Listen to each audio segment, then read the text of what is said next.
জয় হিন্দ বন্ধুসকল, স্বাগতম জনাইছোঁ মোৰ ইউটিউব চেনেললৈ। বন্ধুসকল, আশা কৰিছোঁ আপোনালোকৰ প্ৰেক্টিছ ভালদৰে চলি আছে। আপোনালোকৰ যদি অহা অক্টোবৰ মাহৰ পৰা ইণ্টাৰভিউ হয়, তেনেহ'লে আপোনালোকৰ হাতত আৰু বেছি দিন নাই। চাবলৈ গ'লে ছেপ্টেম্বৰ মাহটো আৰু আগষ্টৰ এইকেইদিন মিলাই 37 ডেইজ। 37 ডেইজত আমি যদি দেওবাৰকেইটা বাদ দিওঁ, তেনেহ'লে 31 ডেইজ আপোনালোকৰ ইণ্টাৰভিউলৈ আছে। মাত্ৰ আছে 31 দিন, মানে এক মাহে 31 দিনত আপোনালোকে প্ৰেক্টিছ কেনেদৰে কৰিব? সময় কম আছে বুলি ভাবি আপোনালোকে যদি যধে মধে প্ৰেক্টিছ কৰে, তেনেহ'লে নহ'ব। আপোনালোকে যদি ভাবে সময় কম আছে, মই ৰাতিপুৱা, দুপৰীয়া, আবেলিয়ে 3 টাইম প্ৰেক্টিছ কৰিম, তেনেহ'লে আপোনালোকৰ 3 টাইম প্ৰেক্টিছ কৰিলে শৰীৰটো দুৰ্বল হৈ পৰিব। কাৰণ আমি খানাটো ভালদৰে খাবলৈ নাপাওঁ। দাইল, আলু, ভাতকেইটা খাই আমি 3 টাইম প্ৰেক্টিছ কৰিব নোৱাৰোঁ, হয়নে নহয়? যিহেতু আমি জানো আমাৰ খানা কেনেকুৱা, একো ভাল খানা খাবলৈ নাপাওঁ। ধৰি লওক দাইল, আলু আৰু ভাত খাই পেলাই 3 টাইম যদি প্ৰেক্টিছ কৰোঁ, এতিয়া ঠিকে থাকিব। কিন্তু ইণ্টাৰভিউৰ সময়ত আমাৰ বেমাৰ আজাৰ হোৱা দেখা যাব। প্ৰত্যেকৰে হয় চাগে, মোৰো হৈছিলে। ইণ্টাৰভিউ সময়ত হয় হাতত দুখ পাম, নহয় ভৰিত দুখ পাম, নহয় জ্বৰ হ'ব, তেনেকুৱা হোৱা দেখা যায়। ইণ্টাৰভিউত সকলোৰে তেনেকুৱা কিছুমান বহুতৰে প্ৰব্লেম হয়, আপোনালোকৰ হ'ব পাৰে। গতিকে এই একমাহ আপোনালোকে কেনেদৰে ছেফ থাকিব, কেনেদৰে আপোনালোকে প্ৰেক্টিছ কৰিব, নিজকে বচাই প্ৰেক্টিছ কৰিব লাগিব, হয়নে নহয়? গতিকে আৰু খোৱা বোৱা ক্ষেত্ৰতো কৈ দিছোঁ, খোৱা বোৱা আপোনালোকৰ ফাষ্টফুডটো অলপমান একমাহ মেইনটেইন কৰক। ফাষ্টফুড নাখাব, গাখীৰ চাহ, চিংৰা এই বস্তুবোৰ নাখাব, ঠিক আছে? আৰু বহুত বন্ধু আছে, তোমালোকে শিখৰ বা চাদা খাই পেলাই কোৱা যে মই এইবোৰ খালে ভালদৰে দৌৰিব পাৰোঁ বা ভাল টাইমত মাৰিব পাৰোঁ। তোমালোকে একমাহ নোখোৱাকৈ প্ৰেক্টিছ কৰি চোৱাচোন। তোমালোকে যিমানটো টাইমত মাৰি আছা নহয়, তাতকৈ অলপমান ভাল টাইম আহিব তোমালোকৰ। এই একমাহ নোখোৱাকৈ তোমালোকে প্ৰেক্টিছ কৰা, ইণ্টাৰভিউ দিয়া, চাকৰি লোৱা, তাৰপিছত যিমান মন যায় সিমান খাই থাকিব পাৰিবা, ঠিক আছে?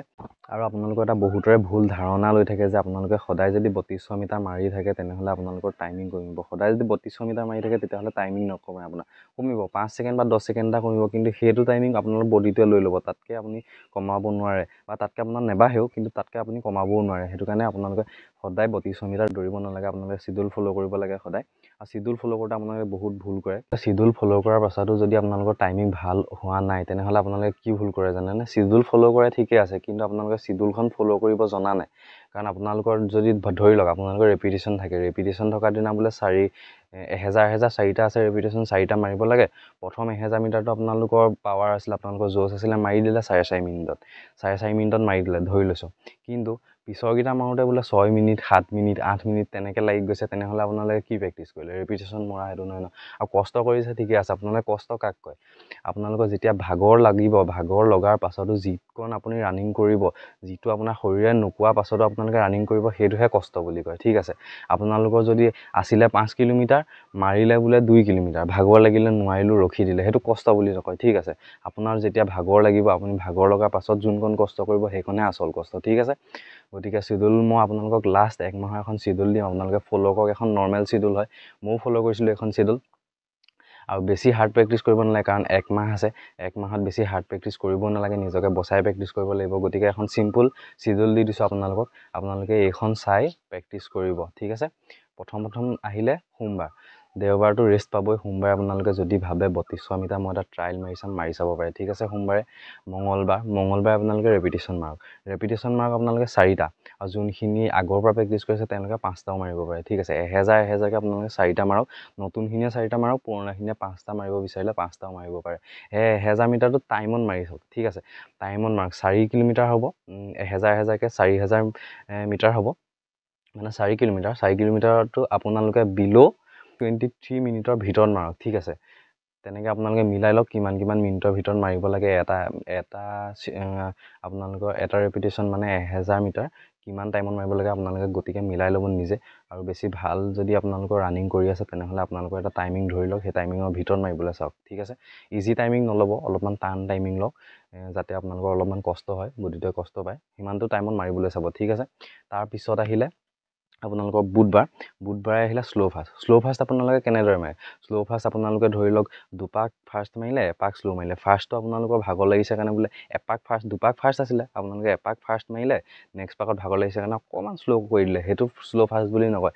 আপোনালোকে 3 মিনিট ধৰি লওক, 3 মিনিট ফাৰ্ষ্ট মাৰিব, 1 মিনিট শ্ল' মাৰিব। তেনেকৈ ধৰি লওক 3 মিনিটত আপোনালোকে বোলে 200 মিটাৰ ট্ৰেকত দিছে, 3 মিনিটত আপুনি বোলে 4 পাক কমপ্লিট কৰিছে, বা 3 পাক দৌৰিম বোলে 2 মিনিটত, তেনেদৰে মাৰক। 3 পাক 2 মিনিটত কমপ্লিট কৰক, আপোনালোকে এপাক শ্ল' মাৰক, ঠিক আছে?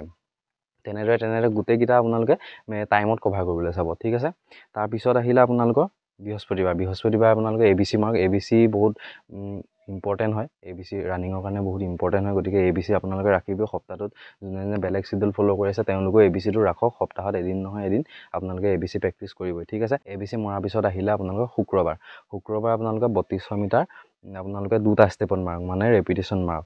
1600কে 2টা ৰেপিটেশ্যন মাৰক। আপোনালোকৰ বিল' 12 মিনিটৰ ভিতৰত মাৰিবলৈ চাব, ঠিক আছে। 2টা ৰেপিটেশ্যন মাৰিব, 12 মিনিটৰ ভিতৰত মাৰিবলৈ চাব 1600 মিটাৰ, ঠিক আছে। 1600 2টা মিটাৰ মাৰিব। আৰু শনিবাৰে আপোনালোকৰ লং ড্ৰক, ঠিক আছে। শনিবাৰে যিহেতু দেওবাৰে ৰেষ্ট পাবই, শনিবাৰে আপোনালোকে 45 মিনিট বা আধা ঘণ্টা এটা প্ৰেছ ধৰক, লং ধৰক। আপোনালোকৰ লং মানে একেবাৰে শ্ল' নহয়, আপোনালোকে এটা ষ্টেপত দৌৰিব, ঠিক আছে। একেটা ষ্টেপতে দৌৰিবলৈ চেষ্টা কৰিব। বোলে প্ৰথমতে স্পীড গৈ পিনি লাষ্টলৈ বোলে খোজকাঢ়ি যোৱা নিচিনাকৈহে গৈছোঁ, তেনেদৰে নহয়। এটা ষ্টেপতে দৌৰিবলৈ চেষ্টা কৰক, ঠিক আছে। আৰু যদি আপোনালোকৰ বেলেগ চিডিউল লাগে মই বেলেগ চিডিউল বনাই দিম। যদি হাৰ্ড চিডিউল লাগে হাৰ্ড চিডিউল বনাই দিম। এখন নৰ্মেল হয়, নৰ্মেল আপোনালোকে সকলোৱে প্ৰেক্টিছ কৰিব পাৰিব। নতুন পুৰণা সকলোৱে প্ৰেক্টিছ কৰিব পাৰিব। আৰু পুৰণাখিনিক যদি লাগে আপোনালোকক, যদি বোলে হাৰ্ড চিডিউল লাগে তেনেহ'লে হাৰ্ড চিডিউল দিম, ঠিক আছে। আজিলৈ ভিডিঅ'টো ইমানতে সমাপ্ত কৰিছোঁ। পুনৰ লগ পাম অন্য এটা ভিডিঅ'ত। ধন্যবাদ।